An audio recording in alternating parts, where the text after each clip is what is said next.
Craig is usually a fan of water cooler talk, but it's draft season, and that's all anyone wants to talk about. The Athletic has loads of articles about this year's draft, but Greg doesn't have The Athletic, so now he's filling up his water bottle in the bathroom sink.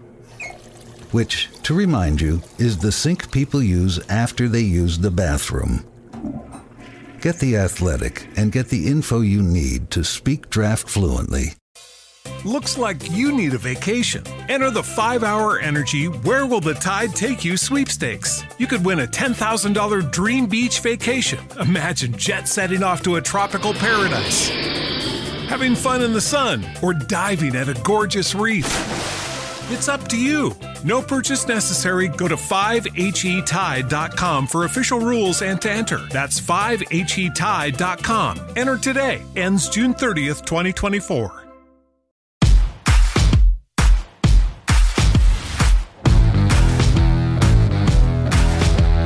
Welcome to the Dogs Podcast with your hosts, Blake Reneker, Justin Charles, and Josh All.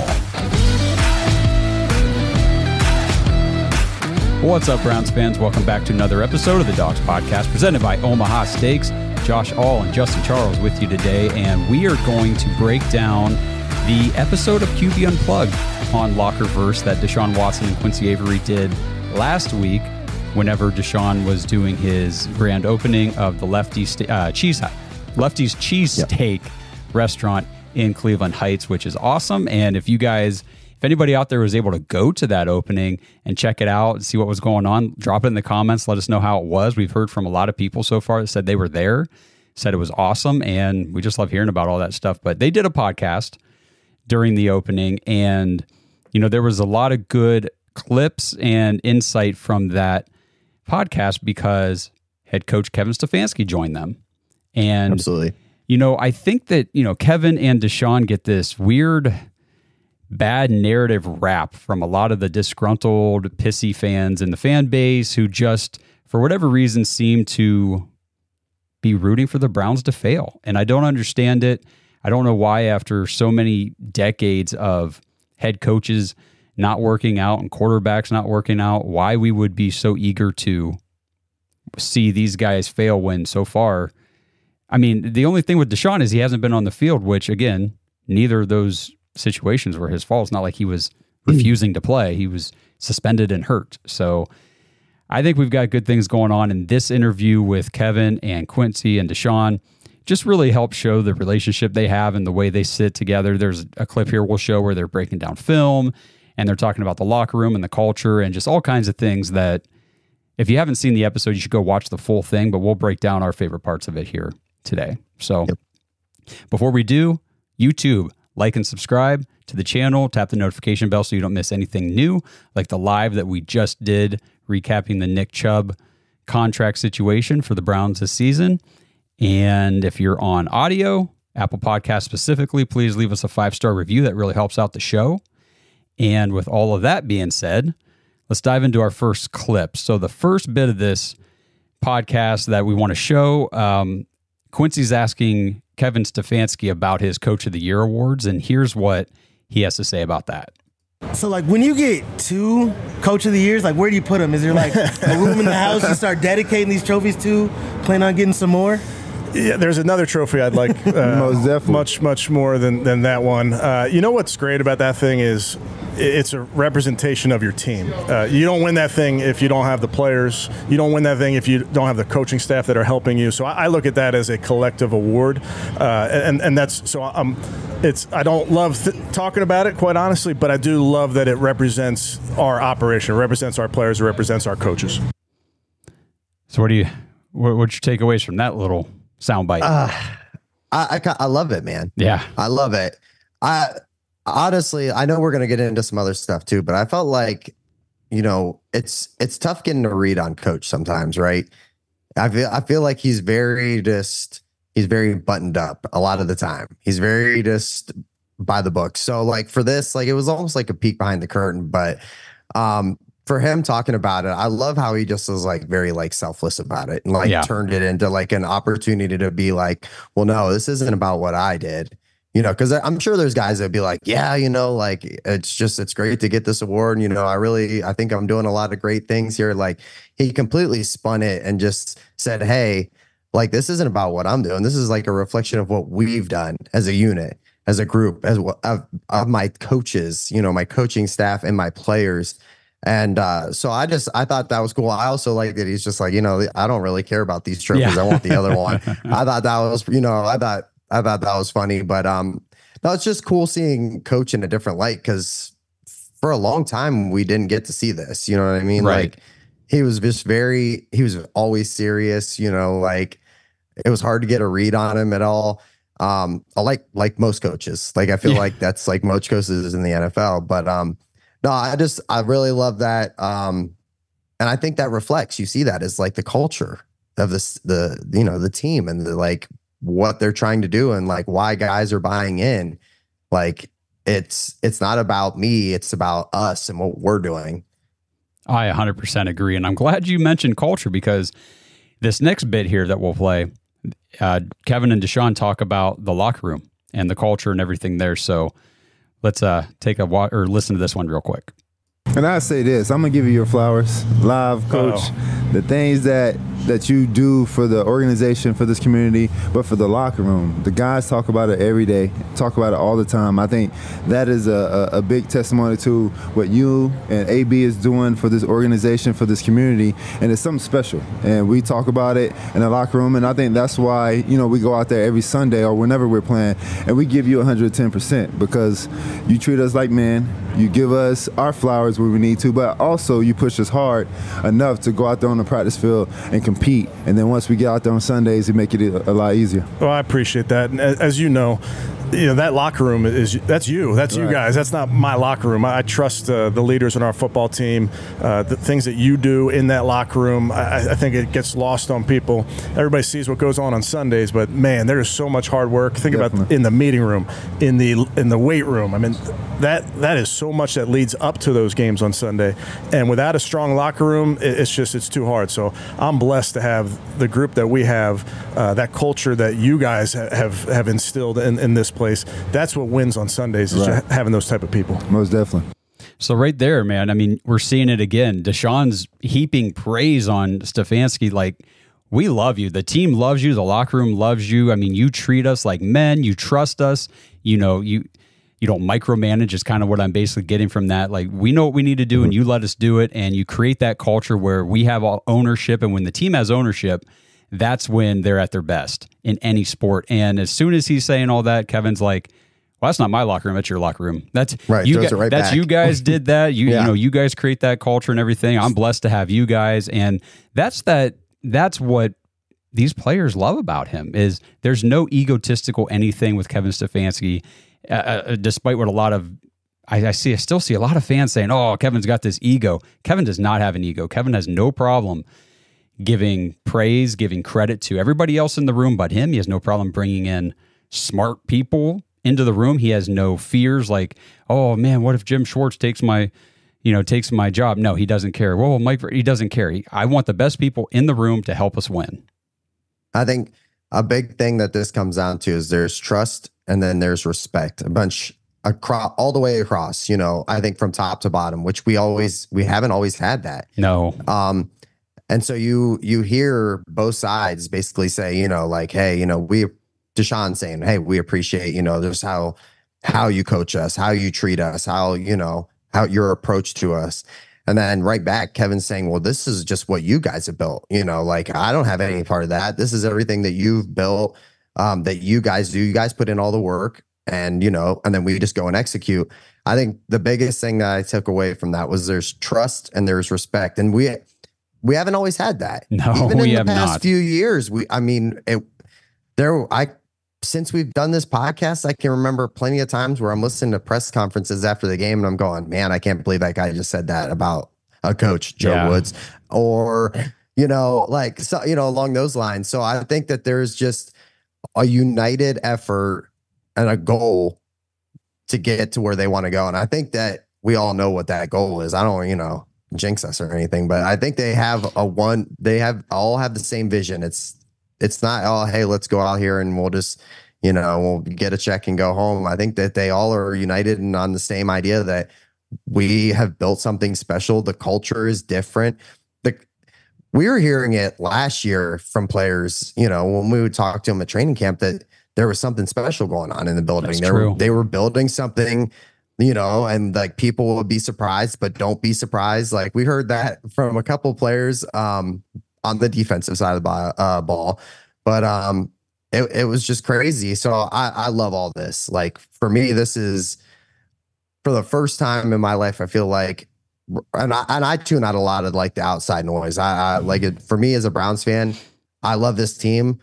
They can do no wrong in my eyes because as far as I'm concerned, I've already lived through some of the worst years of Browns fandom that I can. Like to me, it can't get worse than going 0-16 or 1-15 or being, so down that I think that, well, hey, there's a chance that I might never see us go to the playoff, let alone win a Super Bowl. So the idea of this, there's a collective group, and it's not just, player talk. Like we're just like, oh yeah, we're winning the Super Bowl this year, or fan talk like we like to do.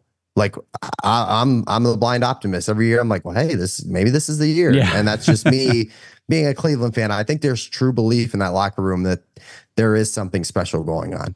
Yeah, and we've got the coaching staff, we've got the roster, we've got all the pieces. As long as we stay healthy, we can compete with anybody. And we were competing with anybody last year with a bunch of our key guys on IR. So yes, all we've done so far this offseason is make improvements. And the biggest improvement, Blake says this all the time, the biggest improvement we can make is just everybody be healthy. That's it. Because what we already had last year was already good enough. So it's good to see that. And the next clip here, they talk about, this one I thought was real interesting, and we'll dive into it after I play it. But Deshaun and Kevin start talking about this whole halftime adjustment thing that people always talk about and how unrealistic that actually is.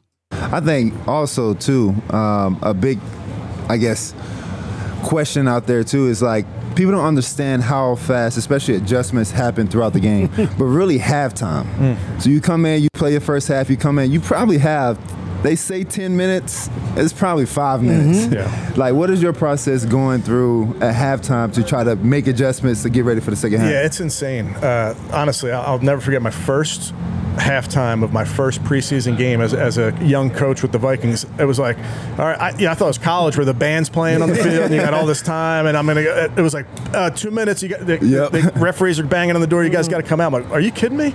So, to Deshaun's point, like that halftime, if you're waiting till halftime to make an adjustment, you're in trouble.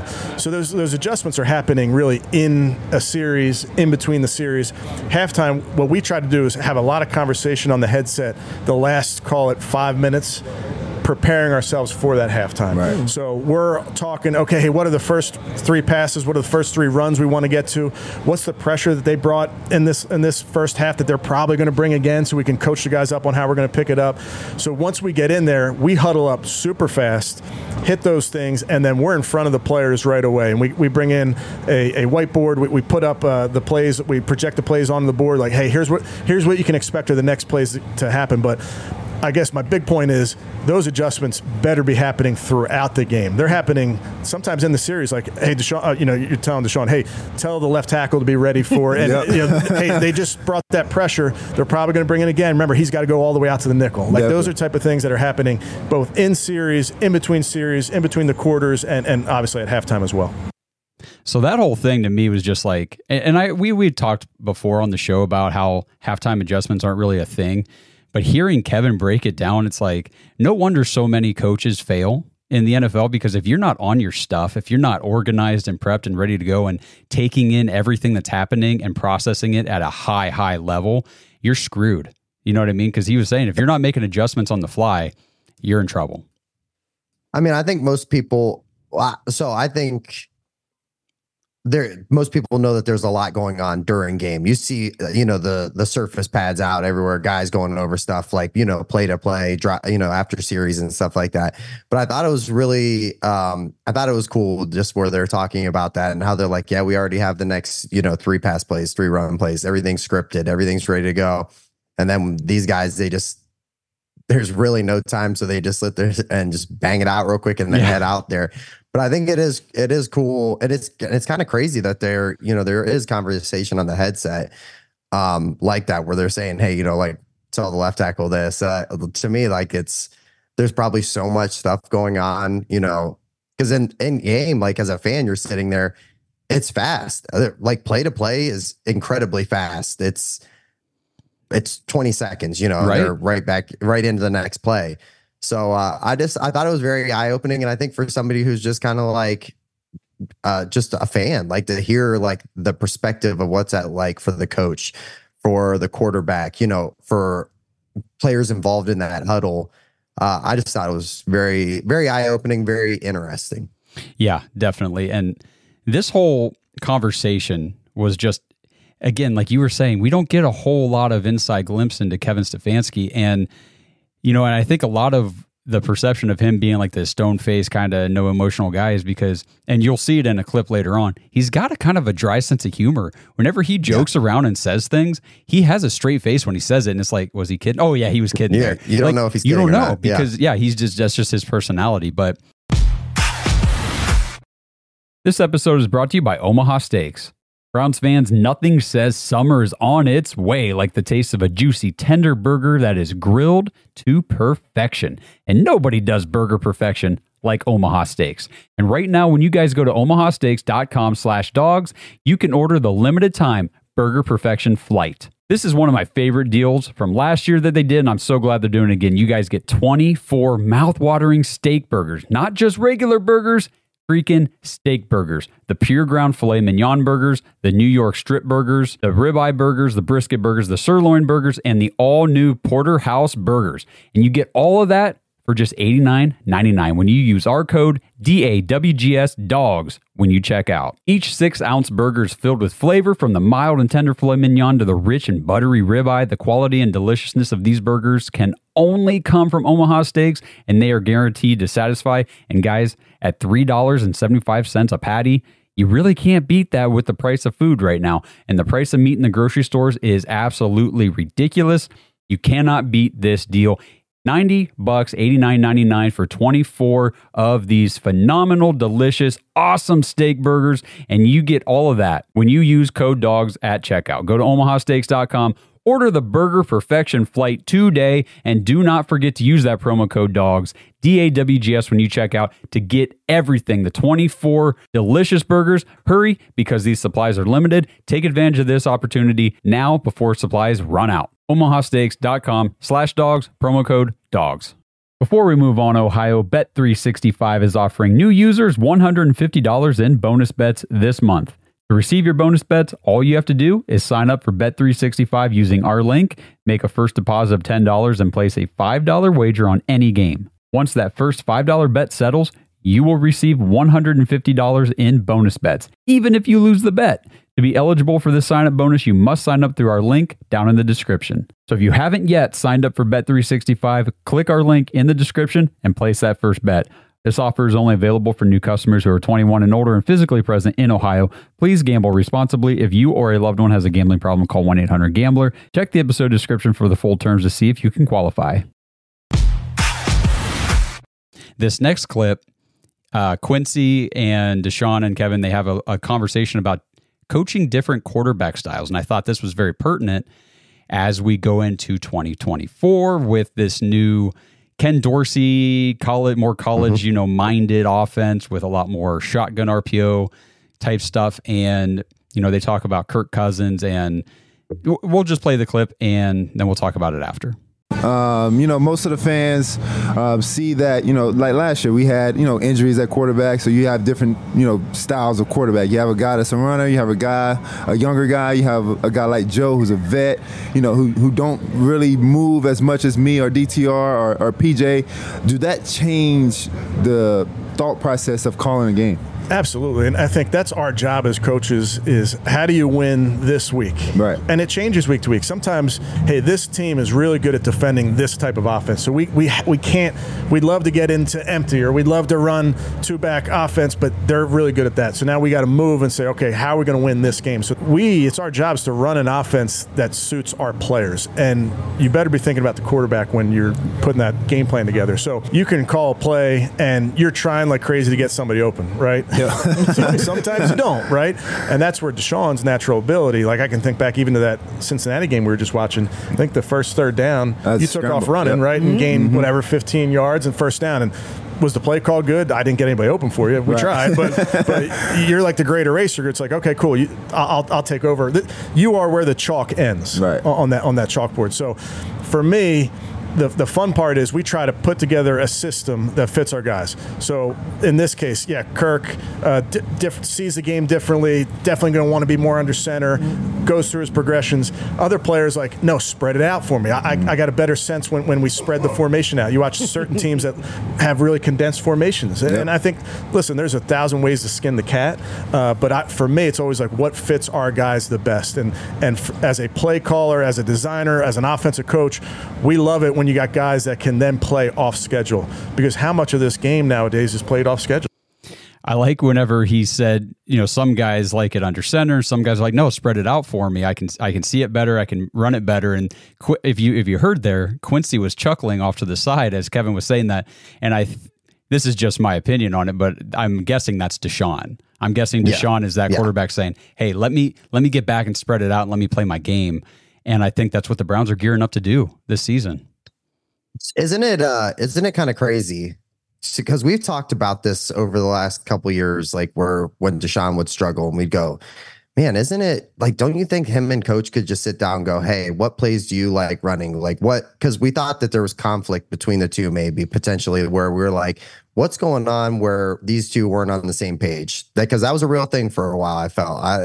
Especially that first year when he came back from suspension, I was I just felt like it couldn't come together, which wasn't coming together correct, right? So I love hearing, and especially with Kevin Stefanski, who runs this like precision time offense, you're hearing him go, well, hey, I'm going to have to adapt. I'm going to have to be a little bit more like what works for you. We're going to do stuff like, no, I'm going to run my play, but just knowing in the back of my head that you have the ability to go off script and you can do great things with it, and I trust you with the decision making that you're doing there. So like it's almost like a full like an evolution of the offense. And then when you bring Dorsey in, I think it's gonna open it up a lot. Like the addition of Dorsey, and I think, and I could be wrong here, but I think Jerry Jeudy, like I think that is gonna be a big time deal.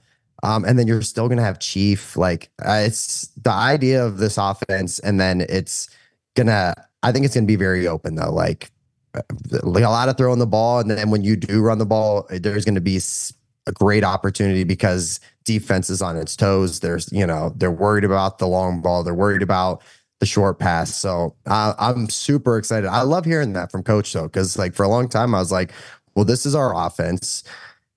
This is what we're going to run. It's going to be like, and then you saw like some over the last year where it kind of like opened up, but we still would have moments where we're like, what are we doing there? Like, I don't know what that play was, but then you just learn to trust. Like at some point I just went, well, hey, like we're doing, the offense is moving the ball. There might be a play game where I'm like, I don't like that one, but whatever. I literally am a guy sitting on my couch or at the game. It doesn't matter what I have to say, or as a fan base, like what we have to say. If we're winning games, what does it really matter? But I think that you're going to see Deshaun and coach kind of collab, and then Dorsey's input into that. I think that could be a really beautiful marriage. Yeah, because I'm really glad that they had that conversation on this podcast, and we got that glimpse there, because if you look back, there's obviously been a disconnect at times, and you look at what quarterbacks has Kevin Stefanski had great success with on the field, and it was Kirk Cousins in Minnesota, and it was Jacoby Brissett. It was before that it was a healthy Baker Mayfield, Jacoby Brissett, Joe Flacco. What do these guys all have in common? pocket passers, right? They're not looking to extend plays. They're looking to get the ball and get it out. I got to get it to my guys. I know how to read the defense. And that's Kevin Stefanski's precision offense. And I think the moves he's made all point to him acknowledging, and this is what I love about Kevin, is he wants to do things his way, obviously, because, hey, this is what I want to do, so we're going to do it. But when it doesn't work, when he's struggling, when he finds out that there's something that I just can't do this one thing, he'll go find somebody who can do it and bring them in. And that's why you got Ken Dorsey. That's why we got Tommy Reese. That's why we got all these other guys coming in to change up this offense, because Deshaun Watson is not the same quarterback as those guys. DTR didn't excel under Kevin Stefanski. He's not the same quarterback as those other guys. You know what I mean? So I really like that they're making a very, very heavy effort to making this thing work to the best of everybody's ability. This episode is brought to you by Danger Coffee. Browns fans, we talk about how Danger Coffee is made free from mold toxins that are in 45% of the world's coffee, but that's not all that Danger Coffee has to offer. Mineral and nutrient deficiencies are a big deal. They make you feel sick, tired, stressed, and they can give you brain fog. These deficiencies negatively affect your immune system, your digestion, sleep, metabolism. Have you ever wondered why you get an initial burst from your coffee, but then you get that little crash not long after? Danger Coffee's patent-pending process remineralizes your body with more than 50 trace minerals and electrolytes, leaving you more energized, engaged, powerful. These micronutrients enter the cells to boost performance. They bind to toxins to provide detoxification support. I know that sounds like a lot, but the bottom line, guys, is minerals matter, and most of us really don't get enough of them on a daily basis. Danger Coffee delivers micronutrients, plus it gives you access to the minerals you already have. Head to dangercoffee.com, use our code DAWGS, DAWGS, for 10% off your order, and that code can be used over and over, so you get 10% off every order you make using code DAWGS. It's time to start every day off with a cup of coffee that gets you going and actually keeps you going. dangercoffee.com, code DAWGS. Greg is usually a fan of water cooler talk, but it's draft season, and that's all anyone wants to talk about. The Athletic has loads of articles about this year's draft, but Greg doesn't have The Athletic, so now he's filling up his water bottle in the bathroom sink, which, to remind you, is the sink people use after they use the bathroom. Get The Athletic and get the info you need to speak draft fluently. All right, so we've got 2 clips left to play for you guys. This next one's a little bit longer, just like the last one, but this is the film breakdown where you get a kind of an inside scoop on Deshaun and Kevin sitting there looking at a play from the Bengals game back in week 1. And it's just interesting to hear how they communicate and the things that they're looking at on the field and when they're watching film. So we'll check that out now. And this is something I think you do better than anybody in the NFL. And this is something I talked to Deshaun about, when he's getting ready to make the decision to come to Cleveland, is how good of a job you do at just scheming up stuff like this. So what are you thinking here? So we're in what we call a J family set for us. So our J formations are what we call 1x3. So you see the tight ends up top, so he's the 1, and the 3 receivers down to this side. And what you're trying to do, and Deshaun knows this, what we're trying to do is make the play look like something and then it's not. Yep. And with Nick Chubb back there, we're under center in this formation. We're trying to make this look like wide zone football. So those initial steps for the defense should look like that. And then this is a max protection, so we're keeping Dave in up top and he's pass blocking. What's so interesting about this play is this protection is not, we don't want to test this protection, meaning this protection is not going to block up every type of pressure. And guess what? Here's Deshaun under center and they're bringing a pressure into it. So first things first, he should look over the sideline and be like, hey, dude, don't call that in that pressure. But what do is you call plays thinking about players. Okay. And what happens on this play is our players make this work. And you'll see our guard here, in this case, I think it's Wyatt. He pops out originally thinking he's going to go help Dave Njoku. Instead, he feels that pressure coming. He's able to come back. So now Deshaun has to navigate a loud pocket.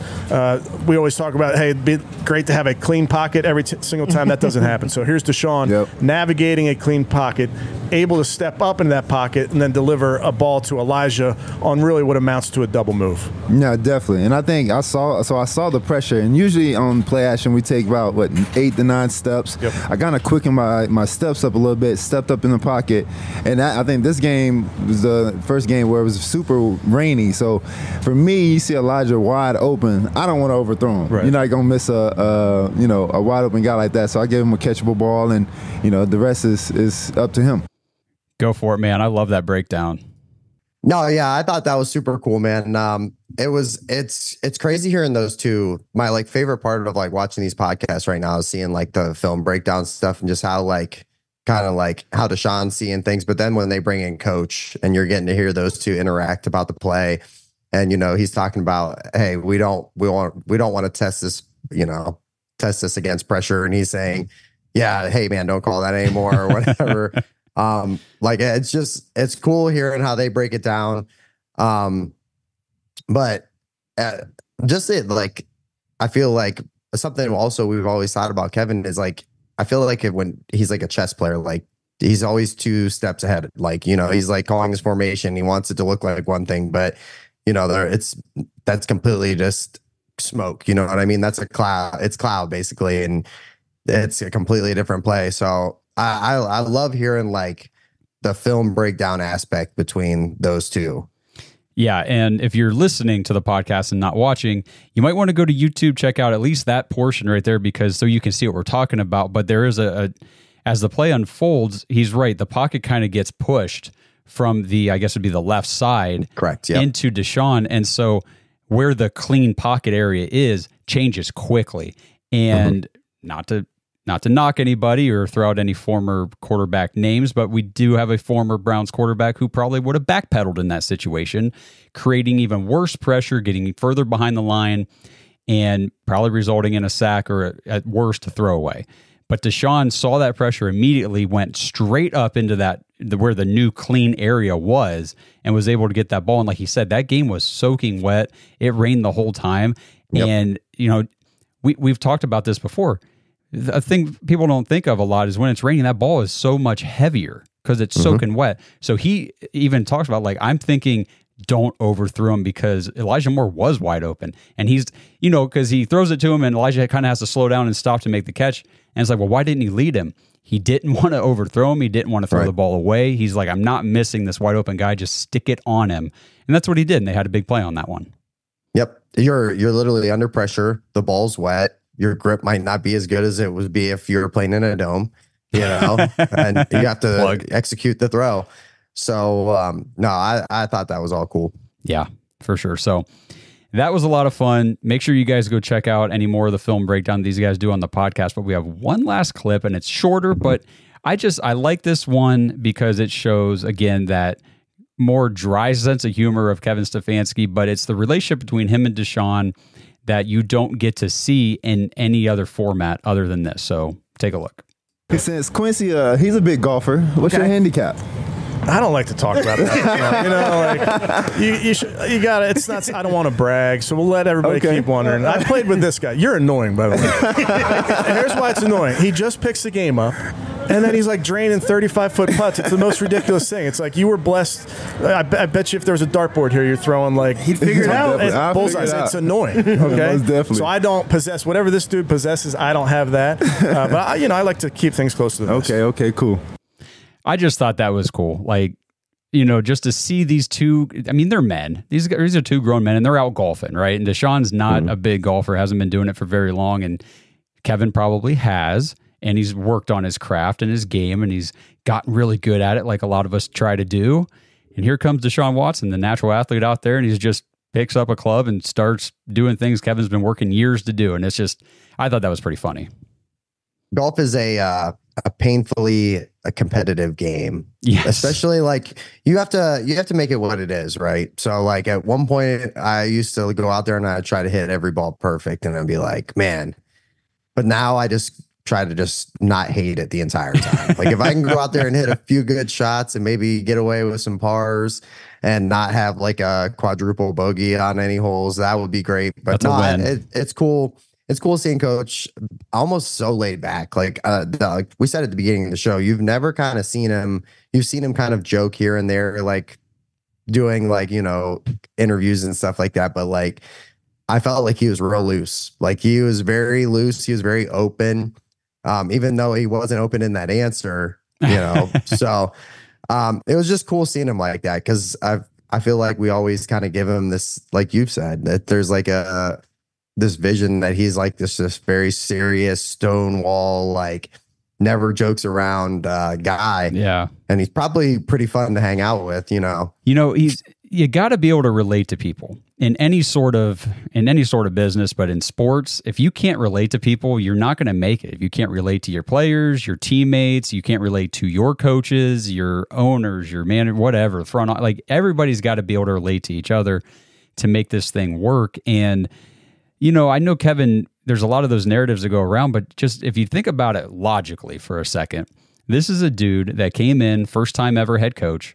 He's never been a head coach in the NFL before, and he gets an entirely new team. He hasn't been with the Browns before. It's all new players, new front office, new ownership, new everything. And he has to coordinate the entire thing on Zoom because it's COVID.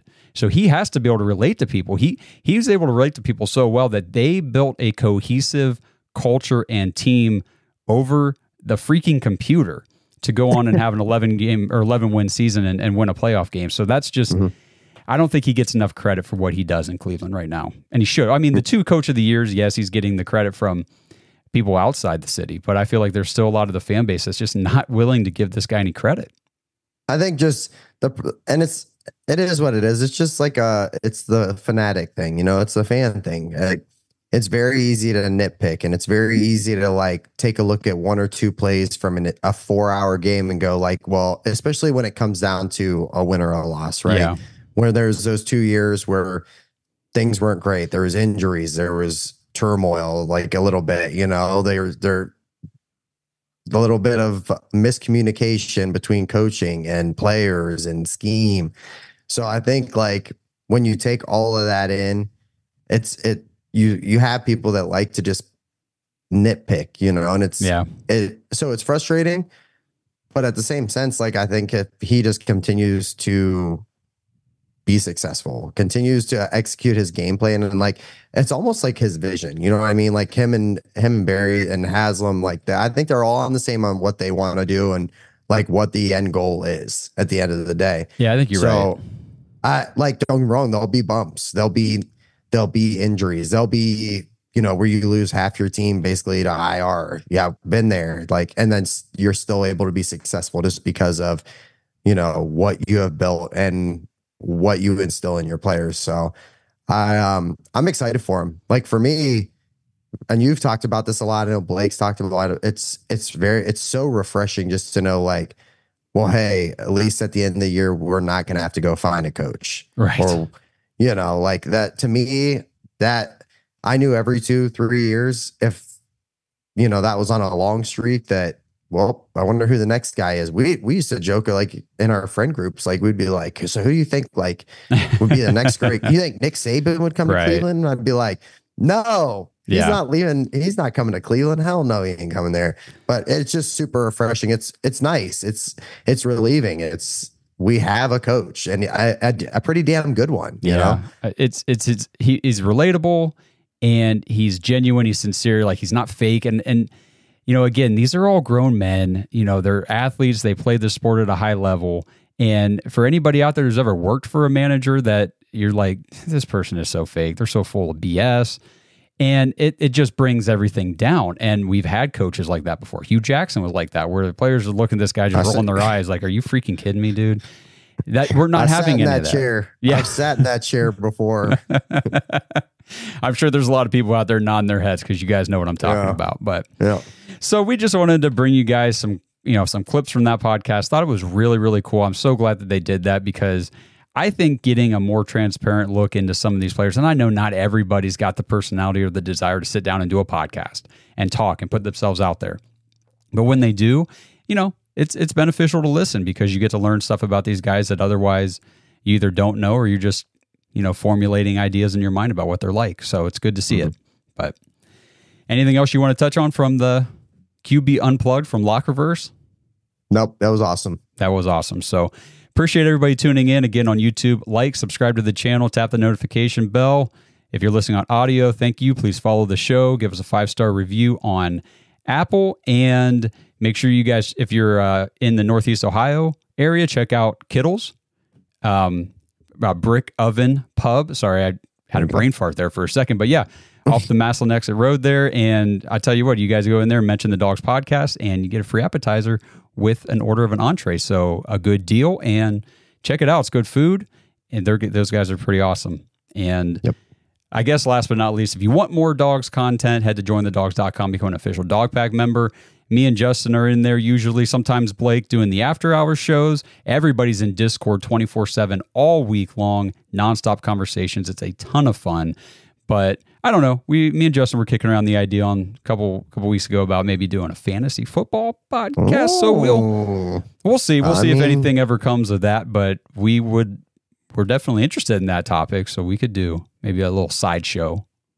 I feel like I would never shut the hell up. So I would love that. Well, and if you guys go check out that after hours episode where we did a little bit of, we kind of did a test run with some fancy stuff. Justin didn't shut up. He talked the whole freaking time. Sorry. It's just, that's my thing. That's my thing. He knows what he's talking about. It's good stuff. So, all right, we're going to get out of here, but make sure you guys mark your calendars. And that's why on YouTube notification bell, because on the 26th on Friday at 7:00, we're going to live on YouTube for the night 2 of the NFL draft coverage. We're going to see what the Browns do in rounds 2 and 3. It's going to be a lot of fun. It's going to be really exciting, and we can't wait to do it. So until we talk to you guys again, let's go Browns.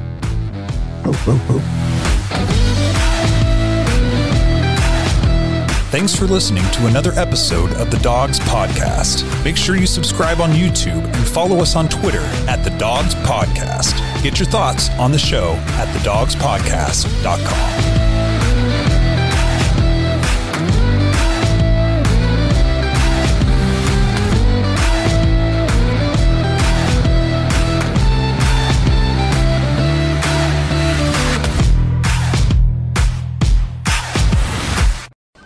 Greg is usually a fan of water cooler talk, but it's draft season, and that's all anyone wants to talk about. The Athletic has loads of articles about this year's draft, but Greg doesn't have The Athletic, so now he's filling up his water bottle in the bathroom sink. Which, to remind you, is the sink people use after they use the bathroom. Get The Athletic and get the info you need to speak draft fluently.